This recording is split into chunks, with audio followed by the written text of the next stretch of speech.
तो बाइबल में बहुत सारे अलग अलग प्रकार के वचन परमेश्वर ने हमें दिए हैं। 복되고 뭐 그렇게만 आ니고 तो बस आपके साथ अच्छा हो, आशीष पाए, ऐसी बातें नहीं है सिर्फ। 율법에 대한 이야기를 하면서 तो इसलिए व्यवस्था के बारे में बोलते हुए 잘 지키면 복을 받고 은혜를 그렇게 알고 있어요. ज्यादातर लोग जानते हैं कि व्यवस्था का पालन करेंगे तो अच्छा होगा, आशीष पाएंगे। 우리 10장 1절은 율법은 장차오는 좋은 일의 그림자다. लेकिन इब्रानियों का 10 वचन कहता है कि व्यवस्था आने वाली अच्छी वस्तु का प्रतिबिंब है। 장차오는 좋은 일의 참이 아니고 그림자다. आने वाली असली अच्छी वस्तुओं का असली रूप नहीं बल्कि प्रतिबिंब है, असली नहीं है। 이 때문에 율법을 정확하게 잘 모르면 तो इसलिए अगर व्यवस्था को सटीकता से नहीं जानेंगे तो 지켜야 하고 그래야 제3박 하늘을 간 줄 생각해요. तो व्यवस्था को अच्छे से पालन करके फिर ही हम स्वर्ग में जाएंगे, ऐसा लोग सोचते हैं। 말 자체가 굉장히 많은 뜻을 가지고 있어요. व्यवस्था इस शब्द का ही बहुत सारे अलग अलग अर्थ है। 가지고 율법이라 할 때 10 आज्ञाओं को कई बार व्यवस्था कहा गया, 창세기, 출애굽기, 레위기, 민수기, 신명기 이런 것들은 율법서라고 말해요. और फिर उत्पत्ति, निर्गमन, लेवी व्यवस्था, गिनती और व्यवस्था विवरण, इसे व्यवस्था की पुस्तक भी कहते हैं।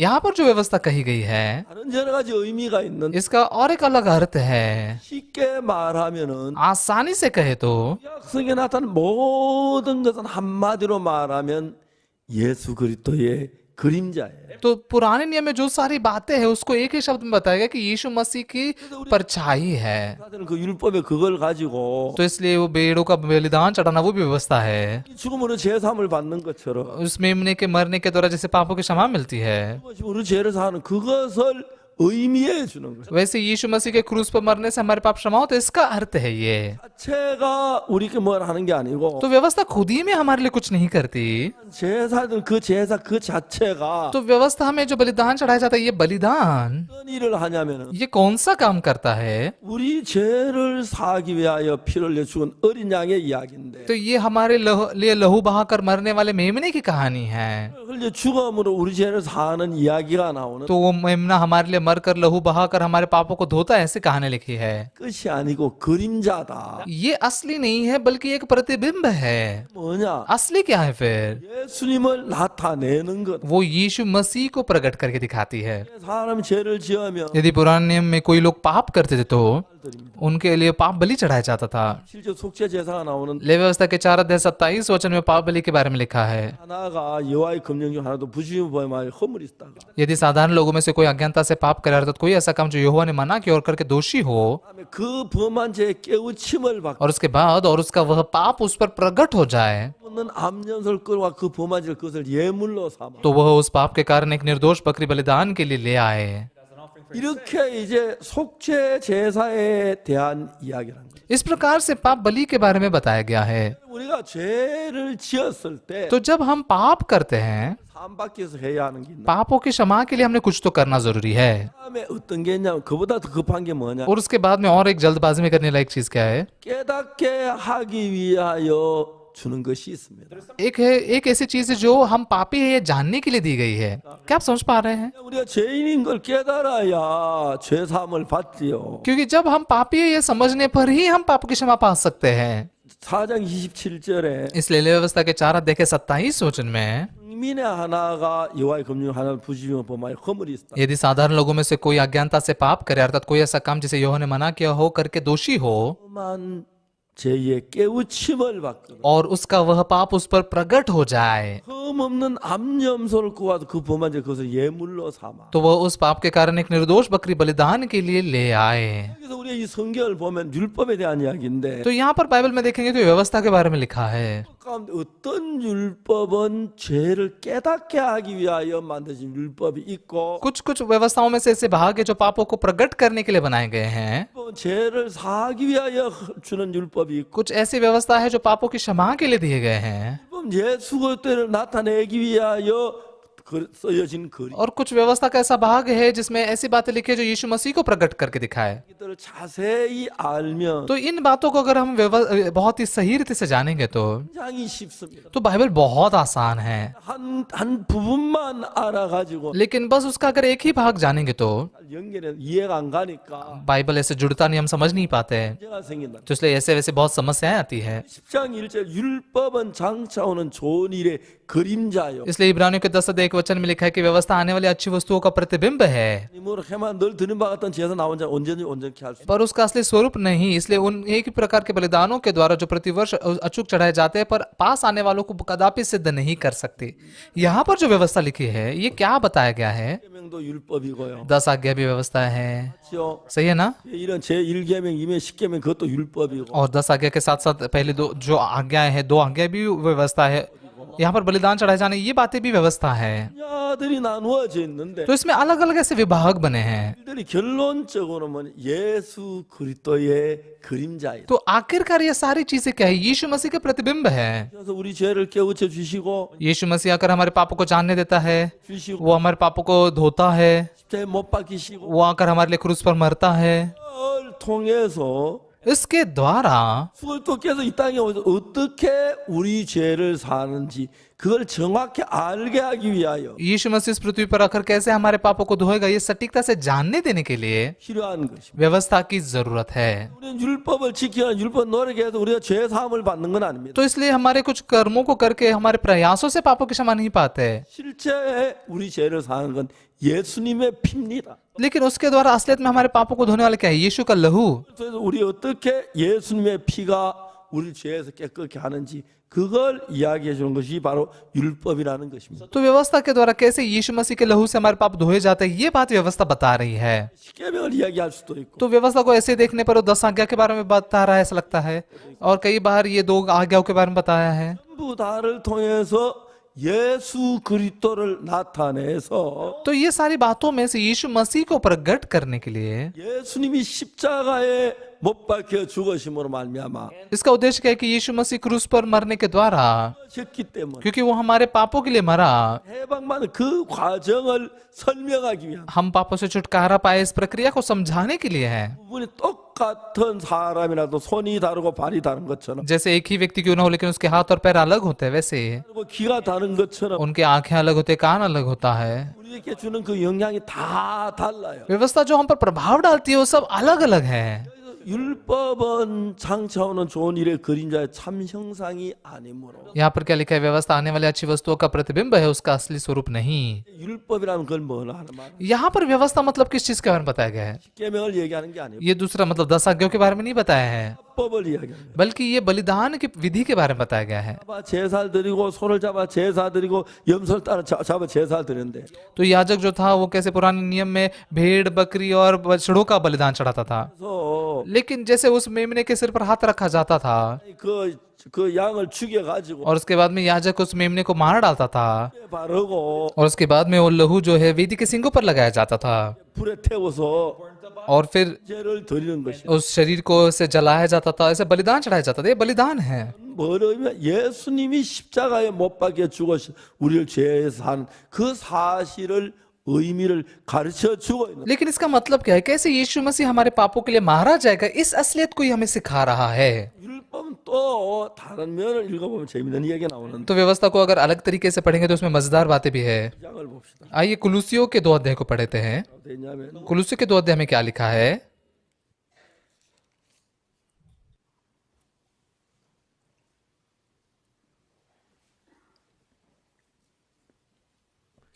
이장 16절에 보면 2 अध्याय के 16 वचन में पढ़ेंगे तो 그러므로 먹고 마시는 것과 절기나 월상이나 안식일을 인하여 누구든 너를 편론하지 못하게 하라. इसलिए खाने पीने या पर्व या नए चांद या शब्द के विषय में तुम्हारा कोई फैसला न करे। 참 17절에 17 वचन में, 이것들은 장래일의 그림자이나 몸은 그리스도의 것이니. क्योंकि ये सब आने वाली बातों की छाया है पर मूल वस्तु है मसीह की है। 그럼 우리가 안식일 이게 무슨 장래의 그림자의 안식일은 안식일이지. तो ये शब्द का दिन कैसे ये आने वाली अच्छी वस्तुओं की परछाई है? ये शब्द का दिन तो शब्द का दिन है, 이게 뭐 안식일에 몸이 있어도 लेकिन ये मूल वस्तु मसीह है, मतलब उसका कुछ शरीर है क्या, वस्तु है क्या कुछ हो? 안 갑니다. ये समझ नहीं पाते हम। 그러나 우리가 조금 깊이 생각하면 लेकिन अगर हम थोड़ा गहराई से सोचे तो 안식이라는 것이 शब्द का दिन मतलब 안식일을 기억하여 그날을 거룩하게 지켜. शब्द के दिन को तुम पवित्र रूप से पालन करना, 그렇죠. है ना। 6일 동안 힘써 내 모든 일을 하고 6 दिन तक पूरे ताकत लगा तुम्हारा सारा काम करो, 하나님 여호와의 안식일 아무 일도 하지 말지. और 7वां दिन तुम्हारे लिए पवित्र दिन है, सब्बात का दिन है, उसके लिए उसमें कोई काम न करना। 여종이나 तुम्हारे दास दासी, 객이나 तुम्हारे घर में आने वाले परदेसी, 하지 마라. वो कोई भी काम ना करे। 이게 뭐죠? ये क्या है? 왜 이런 것을 안식일을 만들었죠? तो क्यों ये सब्त का दिन बनाया गया? 사람들은 그냥 이 안식일의 의미를 모르면 लोग अगर इस सब्त के दिन के अर्थ को नहीं जानेंगे तो 애를 쓰고 있어요. सब्त के दिन का पालन करने के लिए बहुत कोशिश करते हैं। 어떤 분이 저한테 편지를 장문을 보낸다. आज एक व्यक्ति ने मुझे खत लिखा, बहुत लंबा खत था। 주일날 예배 잘못됐다는 설명을 하느라고 그렇게 막 글을 써서 보냈어요. तो उस व्यक्ति ने ऐसा लिखा था कि तुम रविवार को सभा लेते बहुत गलत है, ऐसे समझाने के लिए खत लिखा। 그분이 자기가 말한 그게 틀렸다는 걸 잘 몰라요. तो उनको नहीं पता कि जो वो बोल रहे हैं वो गलत है। 안식일날 예배들은 왜 주일날 예배를 드립니까? तुमने सब्त के दिन में सभा लेनी चाहिए, क्यों रविवार के दिन को ले रहे हो? 안식일에 예배도 주일날 예배 드리지 말라는 법이 성경 어디 있어요? तो बाइबल में ऐसा कौन सा है कि तुम रविवार के दिन में सभा न लो, ऐसा कौन सा नियम है? 성경 안식일 첫날 우리가 떡을 떼러 모였더니 그러거든요. तो इसलिए बाइबल में क्या लिखा है? सब्त के दिन के बाद पहले दिन हम इकट्ठा होते थे रोटी तोड़ते हुए। 첫날은 주일을 얘기합니다. सब्त के दिन के बाद का पहला दिन मतलब क्या है? रविवार का दिन है। 그날 우리가 떡을 떼러 모였다. उस दिन हम रोटी तोड़ने के लिए इकट्ठा होते थे। 우리 그 이야기 나와요. प्रेरितों के कामों में पौलुस ये बात कहता है। 그 유도가 떨어질 때 그때 안식일 저 첫날 주일이었어요. और जब यूतुकुस गिर गया तब सब्त के दिन के बाद का पहला दिन था, रविवार था। 까지 하나님의 말씀을 전하다 유도가 졸다 떨어졌죠. मतलब दिन से लेकर रात तक वो वचन प्रचार कर रहा था, इसलिए यूतुकुस सोते सोते मर गया। 안식일은 금요일 전에 해지고 토요일 전에 해질 때까지가 안식. सब्त का दिन मतलब शुक्रवार के सूरज के ढलने के बाद में शनिवार के सूरज ढलने तक है। 일에만 드리라는 법은 없어요. लेकिन ऐसा कोई नियम नहीं है कि सभा को तुम बस सब्बात के दिन को ही ले सकते हो। मतलब 기도 저 안식일만 합니까? मंगलवार को ले सकते, सोमवार को ले सकते। अब क्या प्रार्थना सिर्फ सब्बात के दिन को करते? नहीं, इसका कोई अर्थ नहीं लगता। शनिवार को भी ले सकते हैं, 합니다만 밤에 해도 되고 माफ कीजिए, लेकिन रात को भी ले सकते हैं, दिन में भी ले सकते हैं, चर्च के हॉल में ले सकते हैं, या गाड़ी में भी सभा ले सकते हैं। 화장실에 앉아도 기도할 수 있고 माफ कीजिए, लेकिन टॉयलेट में बैठ के भी प्रार्थना कर सकते हैं। 화장실에서 성경 많이 읽어요. तो मैं कई बार बाइबल में को टॉयलेट में जाकर पढ़ता था। 그렇게 되는 거예요. हाँ, ऐसा है। 그런데 이분들의 생각은 안식일 그 어떤 고정관념에 매여 있는 건 लेकिन ये लोग मतलब सब्त के दिन के बारे में कुछ एक उनकी सोच फिक्स करके बैठे हैं। 이런 그냥 안식일을 지켜서 복을 받는다. 여섯 동안 천지를 참 제치는 하는 여호와께서 쉬신 날이니까 그날 내가 너희 복 주신다. 그래서 안식일을 지키라. तो सब्त के दिन को पालन करके मैं आशीष पाऊंगा। 6 दिन तक परमेश्वर ने काम किया, 7वें दिन विश्राम किया, इसलिए मैं भी उस दिन आशीषित पाऊंगा। 정말 성경을 몰라다 너무너무 몰라. ये सच में बाइबल को नहीं जानने के बारे में, बहुत ही नहीं जानने के कारण ऐसा कहते हैं। 안식일인데 일을 지키는 건 잘못됐다. तो शनिवार का दिन सब्बात का दिन है, इससे नहीं पालन करते, ये गलत है। 나 안식일 지키는 일요일 예배 드는데 뭐가 잘못됐어? तो मैं सब्बात के दिन को करने के लिए रविवार को सभा लेता हूँ, क्या फर्क पड़ता है? हम प्रार्थना करते हैं, उसमें क्या गलत है? बाइबल पढ़ता हूँ, क्या गलत है? वचन प्रचार करता हूँ, क्या गलत है इसमें? 안식일만 딴 나라 하면 안 되나요? तो बस सब्बात के दिन को ही करना चाहिए, दूसरे दिन नहीं कर सकते? 말이 안 돼. नहीं, इसका कोई अर्थ ही नहीं लगता। 그 안식이란 데 그 매여 있는 거예요. लोग सब्त के दिन के द्वारा बंधे हैं। 우리가 이 성경을 자세히 읽으면 뭐라고 되냐면 तो अगर हम बाइबल को ध्यान से पढ़ेंगे तो क्या लिखा है यहाँ पर? 성경 한쪽만 보고 편협하게 읽을 때 그런 일이 나는데. तो बाइबल को बस एक ही तरफ से एक ही भाग को पढ़ेंगे तो ऐसी बातें उभरती है। 자, 여러분 골로새서 2장 16절은 कुलुसियों के दूसरे अध्याय का 16 वचन क्या कहता है? 먹고 마시는 것과 절기나 월삭이나 안식일을 인하여 누구든지 너희를 편론하지 못하게 해라. इसलिए खाने पीने या पर्व या नए चांद या शब्द के विषय में तुम्हारा कोई फैसला न करे। 안식일은 토요일 예배를 드렸는데 이렇게 편론하지 마라. तो सब्त का दिन शनिवार को ही सभा लेनी चाहिए, इस प्रकार से तुम्हारा फैसला कोई ना करे। 안식일은 그런 게 아니다. सब्त का दिन ऐसा दिन नहीं है। 안식일 하나님 여세 찬조 천지 장교 우리도 쉬어야 한다. तो इसलिए सब्त का दिन ये विश्राम का दिन है, इसलिए हम सबको विश्राम मिलना चाहिए, विश्राम करना चाहिए हमने, ये नहीं है उसका अर्थ। 자, 여기 고린도서 2장 17절에 보면 तो इसलिए अगर हम कुलुसियों के 2 अध्याय के 17 वचन में पढ़ेंगे तो क्या लिखा है? 이것들은 장래일의 그림자나 몸은 그리스도의 것이다. क्योंकि ये बातें, ये सब आने वाली बातों की छाया है, पर मूल वस्तु मसीह की है। 안식일은 그림자라. सब्त का दिन जो है वो छाया है, 그림자. छाया। 실제는 예수 그리스도란 거예요. लेकिन यीशु मसीह मूल वस्तु है। 안식일을 지킨다고 하는 사람 다 예수님 멸시하는 거죠. तो सब्त के दिन को पालन करने वाला व्यक्ति यीशु को बहुत तुच्छ मान रहा है। 우리가 어떻게 안식일 총 들고 지킵니까? 칼 들고 지킵니까? हम कैसे सब्त का दिन का पालन करते हैं, बंदूक लेके या तलवार लेके?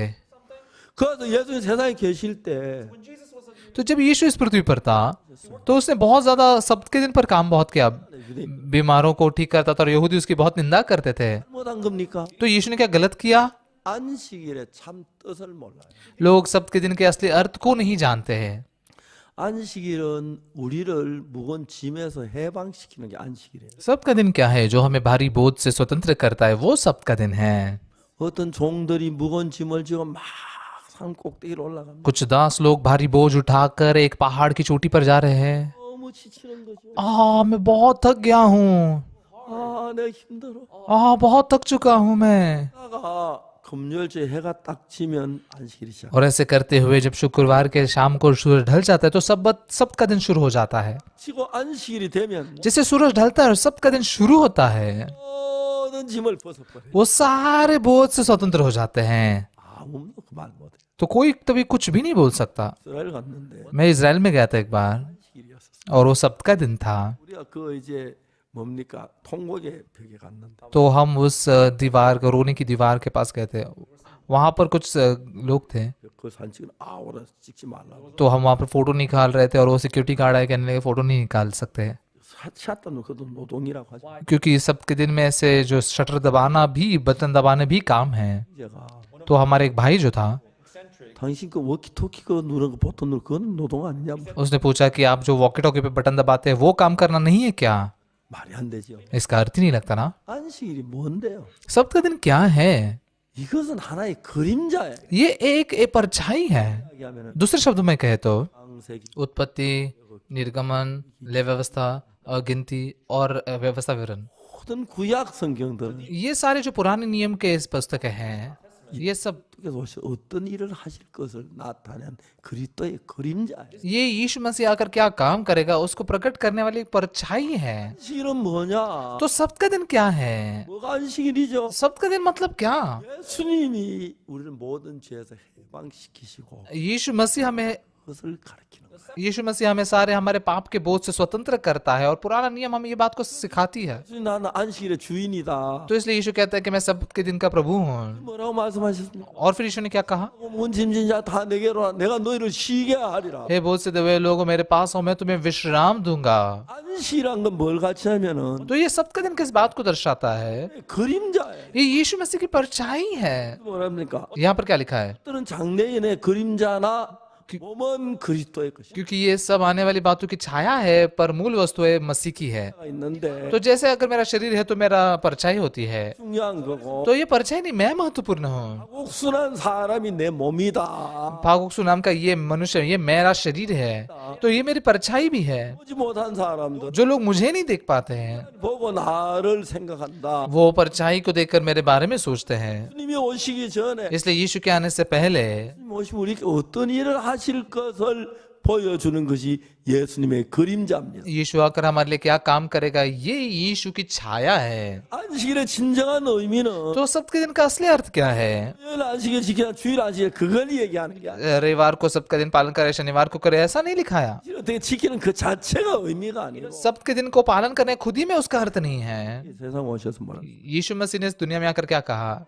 수고하고 무거운 짐진 자들 다 내게로 오라. ये परिश्रम करने वाले बोझ से दबे लोगों, मेरे पास आओ, 너희를 쉬게. मैं तुम्हें विश्राम दूंगा।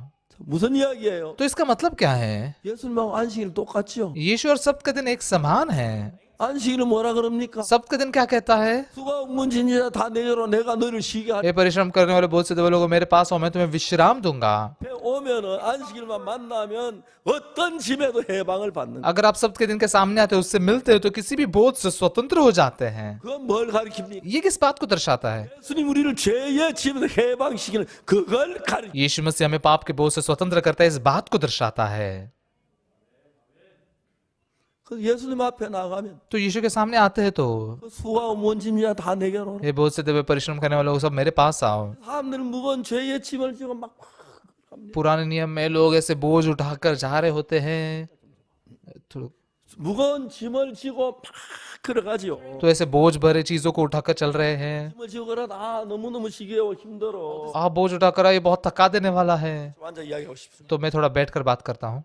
내가 너무 짐이 힘들어 어려워. ये बोझ बहुत ही भारी है, मैं बहुत मुश्किल में हूँ। 금요일 저녁 해가 져가는 거예요. लेकिन शुक्रवार की शाम को सूरज ढल रहा है। 이제 산 언덕에 इ제 해가 걸렸다. अभी यहाँ पर 좀 남았다. 1분 남았다. थोड़ी समय में सूरज ढलने वाला है, अभी सूरज ढल रहा है और ढल जाता है। 그 모든 짐을 벗어. तो वो सारे बोझ से स्वतंत्र हो जाते हैं। 아무리 많은 짐을 지고 왔다 종이 딱 안식이 딱 벗으면 주인이 말을 못해. तो कितना भी भारी बोझ क्यों ना हो, अगर सबका दिन है तो वो ये स्वतंत्र हो जाते हैं और मालिक कुछ नहीं कह सकता। 일이 우리를 무거운 짐에서 해방시키듯이 तो सबका दिन जैसे हमें भारी बोझ से स्वतंत्र करता है। 예수님이 하시는 예수님 십자가에 못 박혀 죽으시면서 यीशु ने जो काम किया, यीशु जो क्रूस पर मारा गया, 예 짐에서 진짜 자유를 주는 그걸 이야기하는 게 안식일이에요. वो हमें पाप के बोझ से सच्चा स्वतंत्रता देता है। ये सबका दिन का अर्थ है।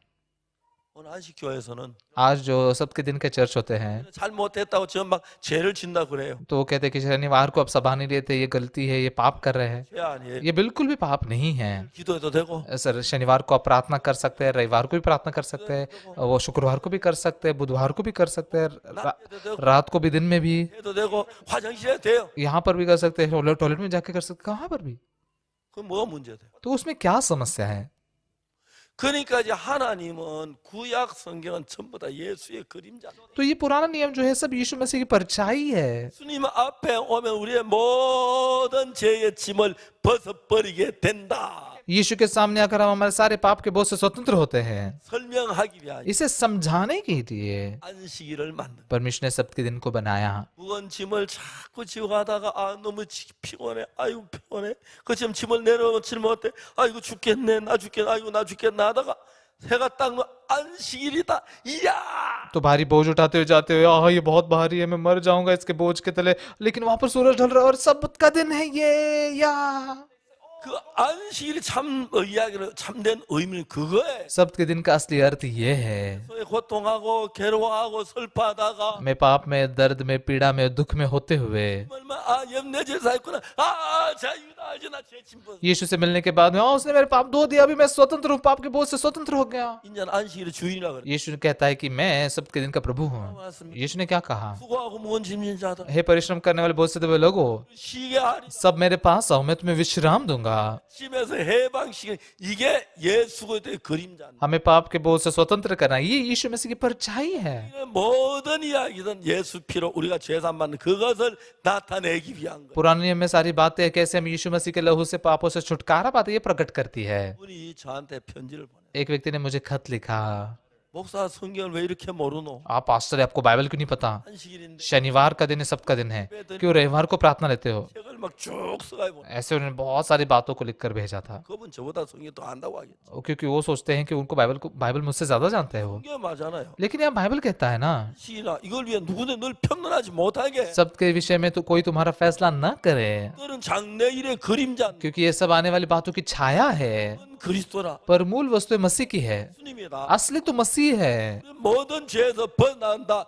해방을 받는다. 자유는 그걸 설명. यीशु मसीह हमें पाप के बोझ से स्वतंत्र देता है, वो स्वतंत्रता करता है, हमें मुक्ति देता है। 안식 못 하잖아요. लेकिन सबके दिन को लोग पालन नहीं कर पाते ना, 안식 지키려 왜 먹잖아요. मतलब सबके दिन को पालन करने में बहुत मुश्किल होती है ना, ये इसका मतलब नहीं है। 성경을 잘 못한다. बाइबल को सही रीति से नहीं जानते लोग। 그 골로새 2장 그 성경 한쪽만 보면 안 मतलब बाइबल के एक ही तरफ देखकर नहीं चलेगा, आपको कुलिसियों के 2 अध्याय को पढ़े, 되나. तो चाहे खाने पीना हो या पर्व हो, 절기를 नया चांद हो या सब के विषय में 알가와 तुम्हारा कोई फैसला न करे, तुम्हारा कोई फैसला ना करे। 맞지요? सही है। 안식교 교인들은 우리만 진짜 안식일 지킨다. जो 7 डे चर्च के लोग हैं वो कहते हैं कि हम ही सबका दिन का पालन करते हैं, 안식일의 의미는 लेकिन सच्चे सबके दिन का अर्थ क्या है? 모든 집을 내놓고 쉬는 그게 मेरे सारे बोझ को उतार के रख कर विश्राम करना ही सबका दिन है। 안식을 지고 가다가도 तो एक दास भले कौन सा भी बोझ उठाए क्यों ना हो, 벗어버리듯 वो जैसे सबके दिन में सारे बोझ से मुक्त होता है। 오면 जब मैं प्रभु के सामने आता हूँ, 짐을 다 벗대 죄의 짐을